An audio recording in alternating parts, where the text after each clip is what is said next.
Olá, boa tarde. Agora são 3 horas e 15 minutos. Estamos ao vivo pelo canal HIT Notícias. O Acontece Agora está no ar. E vamos conferir o que acontece agora com os destaques do dia. Vamos direto para a Folha de São Paulo. O ministro da Saúde recua e diz que não é preciso rever tamanho do SUS. Bom, o novo ministro da Saúde, Ricardo Barros, disse hoje que o SUS está estabelecido e não deve rever o tamanho do sistema. Ele recuou e disse ainda que é preciso rever os gastos com a Previdência Social. Agora, na agência Reuters, Ilan Goldfan assumirá Banco Central e governo propõem autonomia técnica, foi o que disse Henrique Meirelles. E no Estadão, o ministro do STF libera discussão de impeachment de Temer para plenário. E no Globo, para unir a base, Michel Temer reúne líderes aliados do governo na Câmara. Michel Temer chamou os líderes dos partidos que apoiam seu governo na Câmara para uma reunião hoje. O encontro já está acontecendo. Interlocutores de Temer afirmam que esta será uma primeira reunião para abertura de diálogo de Temer com a sua base, mas que a tendência do presidente interino continua sendo não interferir na solução que a casa terá que encontrar para resolver o problema da indefinição em relação ao comando das votações.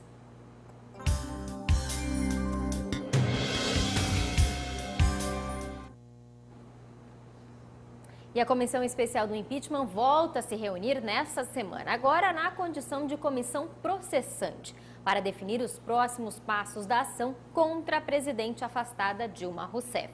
Hoje, o presidente da comissão, o senador Raimundo Lira, e o relator do processo, o senador Antônio Anastasia, devem se reunir com o presidente do Supremo Tribunal Federal, Ricardo Lewandowski, e assessores jurídicos para falar sobre o processo. Lewandowski passou a ser o presidente do processo contra Dilma, mas quem vai presidir os trabalhos na comissão ainda é Raimundo Lira. E o Banco Central já tem um novo presidente. O novo presidente do Banco Central foi anunciado pelo ministro da Fazenda, Henrique Meirelles, hoje. Ilan Goldfan já foi diretor de política econômica do Banco Central entre 2000 e 2003. Ele era sócio do Itaú Unibanco. O economista com doutorado também atuou em organizações internacionais como o Banco Mundial, o Fundo Monetário Internacional e as Nações Unidas.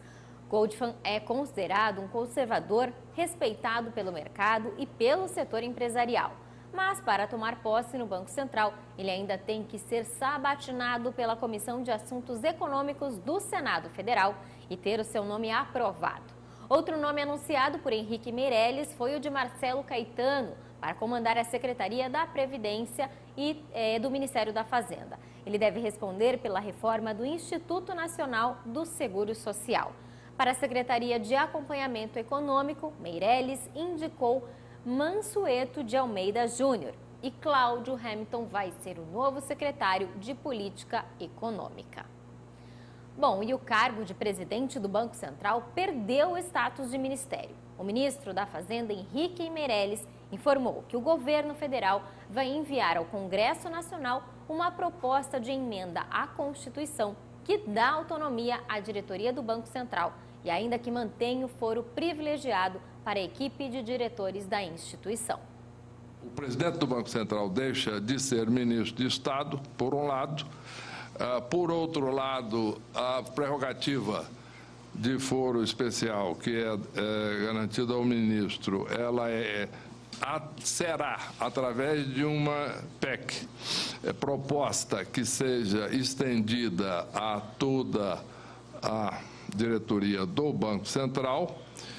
E mais do que isso, nessa PEC será também proposta que seja colocado na Constituição a autonomia técnica decisória do Banco Central. Isto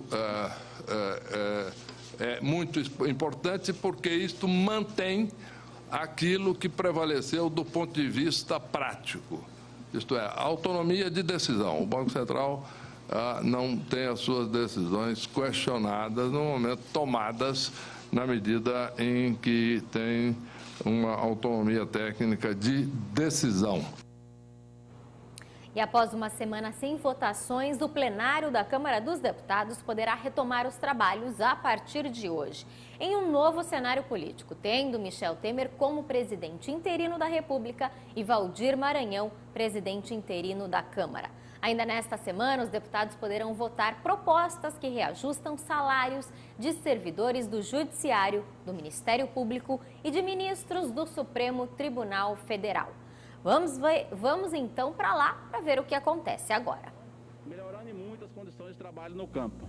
Mais de 50 mil tratores ou patrulhas mecanizadas foram entregues para os agricultores familiares em todo o Brasil nos últimos anos. Então precisamos ter em mente, senhor presidente, que os alimentos que vão às mesas das famílias brasileiras são, em sua grande maioria, provenientes da agricultura familiar. Esse modelo gera mais de 80% da ocupação do setor rural e responde por 7 em cada 10 empregos no campo e por cerca de 40% da produção agrícola. Nos últimos anos, a renda média da agricultura familiar cresceu 3 vezes mais do que a média. Impulsionado por programas de crédito, segura assistência técnica e comercialização que alavancaram a produção de alimentos no Brasil. É de extrema importância manter políticas públicas de incentivo à agricultura familiar, pois ela está vinculada à segurança alimentar do mundo. Bom, essa que vocês viram aí ao vivo é a TV Senado. Agora sim, nós vamos ao vivo para a Câmara dos Deputados para ver o que está acontecendo agora. Tribunal Federal, bem presente, que o Supremo Tribunal Federal, que faz justiça em tantas coisas, que faça justiça aqui nessa casa também. Nós não podemos deixar o senhor Waldir Maranhão ficar brincando de ser presidente, ficar aí distribuindo dinheiro para alguns passear, enquanto aqui nós ficamos tudo parado, conversando, debatendo, que é importante, é lógico, mas nós não estamos produzindo nada. Faz uma semana que nós estamos parados e hoje é terça-feira, continuamos parados, sem votar nada. E o Brasil aí precisando de nós, a economia precisando do nosso trabalho. Eu espero que, se nossos líderes todos não fizerem alguma coisa, que o Supremo Tribunal Federal, mais uma vez, faça, e vamos moralizar essa casa, especialmente o senhor Waldir Maranhão e aqueles que o apoiam, especialmente o PT, PCdoB e outros partidos. Era isso, senhor presidente, muito obrigado. Muito obrigado, deputado. O último orador inscrito, deputado Domingos Sá, PSDB, eu vou dar 3 minutos a Vossa Excelência, antes, porém, 1 minuto Alberto Fraga e 1 minuto Luiz Alberto. Senhor presidente, eu queria parabenizar o presidente em exercício Michel Temer pelos cortes e queria lamentar profundamente esse tipo de vaidades pessoais que está acontecendo com relação à junção do Ministério da Cultura fundir com o Ministério da Educação.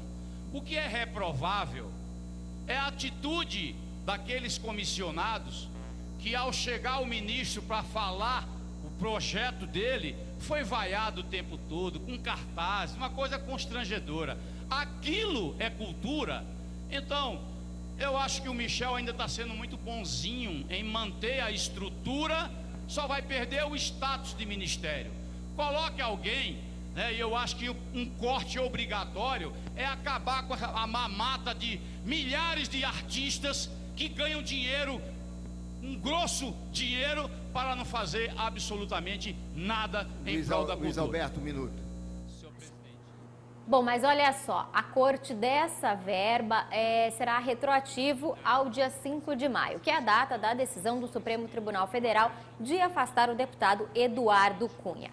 Na pauta de hoje da Câmara, os deputados ainda devem discutir pelo menos 2 CPIs que foram instaladas e esperam a indicação dos integrantes pelos partidos para iniciar o funcionamento. A primeira CPI deve investigar o suposto uso irregular de dinheiro público pela União Nacional dos Estudantes, a UNE.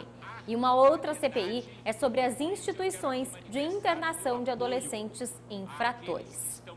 Há ainda a proposta para regulamentar o trabalho terceirizado no Brasil, o que divide empresários e também sindicalistas, principalmente porque a proposta deve autorizar a terceirização em todos os setores de uma empresa. O projeto que estabelece normas para esta prática foi aprovado na Câmara em 2015 e aguarda ainda a votação no Senado. Bom, vamos ouvir mais um trechinho do que acontece agora, então, no plenário da Câmara. Senhor presidente, prezado deputado Carlos Manato, meus colegas parlamentares. Eu creio que é hora dessa casa e do nosso país retomar um ritmo de trabalho para superarmos essa grave crise.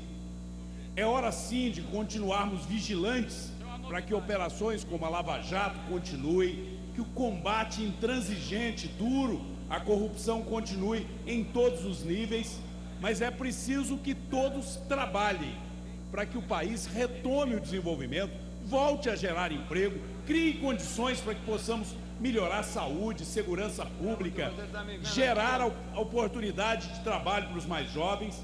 E existe uma atividade que ela sempre foi a verdadeira âncora ou o verdadeiro sustentáculo do nosso país, que é a agropecuária. E eu hoje já fui recebido pelo ministro da Agricultura, Bauro Maggi, um agricultor também, um homem que conhece o trabalho no campo, a importância de se produzir alimentos, não só para alimentar o nosso povo, mas para exportar, gerar riqueza.